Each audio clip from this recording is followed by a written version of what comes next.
This is good.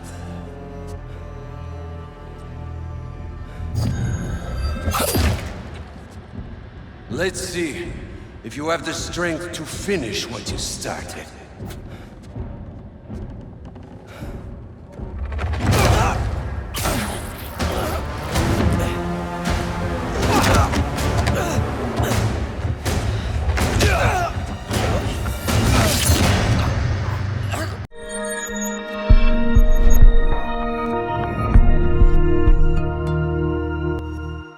For Insomniac's first two Spider-Man games, we were given superb gameplay and stories that dived into the history of the character while creating something new.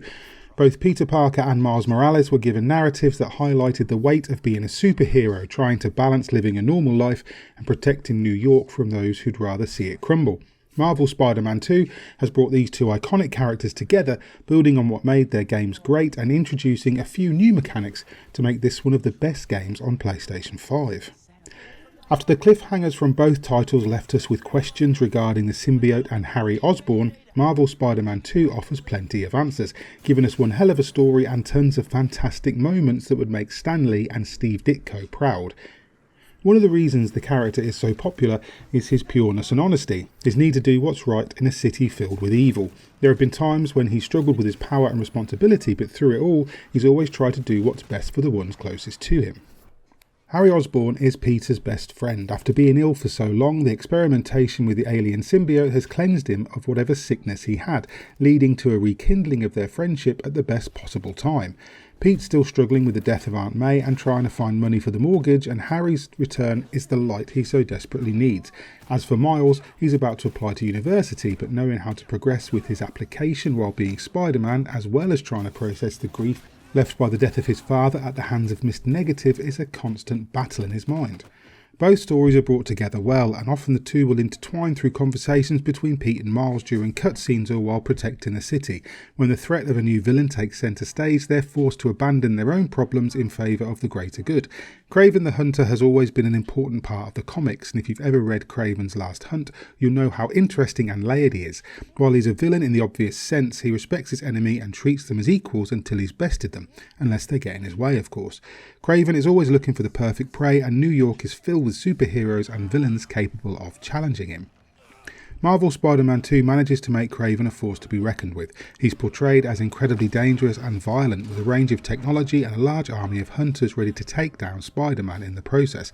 Of course, he isn't the only big bad of the game, and while nothing will be spoiled in this review, the real enemy to both Miles and Peter is Venom. His inclusion isn't throwaway, nor is it fleeting. Venom plays a huge role in the overall story and makes his presence known in one of the greatest moments of the year. That's all I'm going to say, but for those who might have been worried he wouldn't feature as prominently as Kraven, you have no cause for concern. Swinging around the city doesn't feel like a huge step up from the previous two, yet it didn't need to. Getting around is so smooth and easy, and while you're dashing across buildings and swinging down streets, the sense of freedom is staggering. You can occasionally drop to the floor or swing into an archway or water tower if you're not paying attention to where you're going, but generally, movement is liberating. The newest ability that makes travelling through districts a lot faster are the web wings.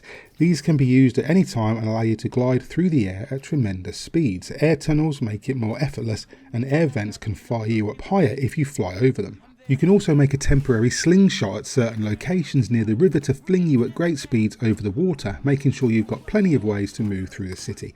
Fast travel, once unlocked, is sublime. You can pick the exact place to land, with the game smoothly transitioning from the menu to Spider-Man beautifully. When switching between Peter and Miles, the speed at which it happens is nice and quick, and as you'll be doing it a fair bit, that's a much welcomed addition. Even though you have two sets of moves and abilities in combat to contend with in Marvel Spider-Man 2, it's relatively straightforward once you get the hang of it. You can attack, parry and dodge, utilising web swings and aerial attacks like before, and gadgets can be used in a multitude of ways. What makes fighting so enjoyable are the different abilities tethered to each individual Spider-Man. Pete's are focused on his metal leg appendages that protrude from his back, while Miles revolve around the Venom abilities he learned in the last title.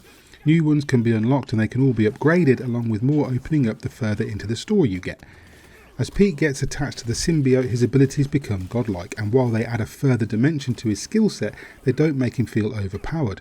Kraven's hunters and various other enemies will prove a challenge thanks to the variety in their types and abilities. Some can't be hurt until you parry successfully, others have guns and rocket launchers that attack from range, and others still have shields or are at least twice as big as all the rest.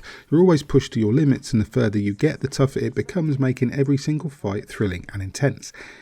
If you're not willing to go toe-to-toe with every villain up close, stealth is a fantastic option to take out enemies quietly, and sometimes it's the only way to get the best results.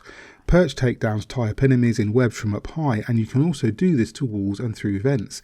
Web strike takedowns allow you to knock thugs out with one hit, and it's easy to know the best opportunity to attack thanks to your scanner alerting you when it's safe to do so. You also unlock the ability to create your own web lines that allow you to walk across them and take bad guys down from wherever you want. Outside the main story are various missions that give both heroes plenty to do. EMF experiments see Peter Parker complete mini-puzzles based around molecular strands and environmental tethers, and Prowler stashes see Miles find old tech from his uncle Aaron, making use of the adaptive triggers and haptic feedback. There are other mission branches that focus on villains like Sandman, with some awesome cameos fans are going to love. Some of the side stuff doesn't quite match the excitement of the rest, but there's no denying there's a nice amount of content. Some of the most impressive moments come from completing FNSM requests, with one in particular tugging on the heartstrings more than I'd have expected. It's one of the best looking games on PS5 too, with the city of New York looking photorealistic and filled with life. There's a living, breathing world below, and it's easy to forget. Thanks to the photo op side missions, you get to see more of this, showcasing how impressive the little details are. The animations of the characters is excellent, both in and out of cutscenes, and the level of detail in the suits, the buildings and everything in between is gorgeous. The use of the DualSense has been implemented so well, especially in the newer editions like Prowler stashes, where you have to hold down the L2 and R2 buttons at the right intensity. Marvel Spider-Man 2 is an excellent improvement on the previous two, even though they were both spectacular to begin with. What Insomniac has done is given players a well-written story that fleshes out their own Spider-Man universe while offering excellent combat and traversal, adding small yet important features that make it fulfilling to play as the world's greatest superhero. It lets you go in webs blazing or using stealth, allowing you to play however you want to. Though the world may have mocked Peter Parker, the timid teenager, Insomniac has reminded us of his awesome might, and for that reason I'm going to score Marvel Spider-Man 2 a 9.5 out of 10. Hi there, hope you enjoyed Chris White's review of Marvel Spider-Man 2 on PlayStation 5. If you did, please hit like and subscribe. Maybe tag that bell icon too, so you're kept up to date with everything we post going forward. And if you want to support us via Patreon, you can do that at patreon.com/godisageek.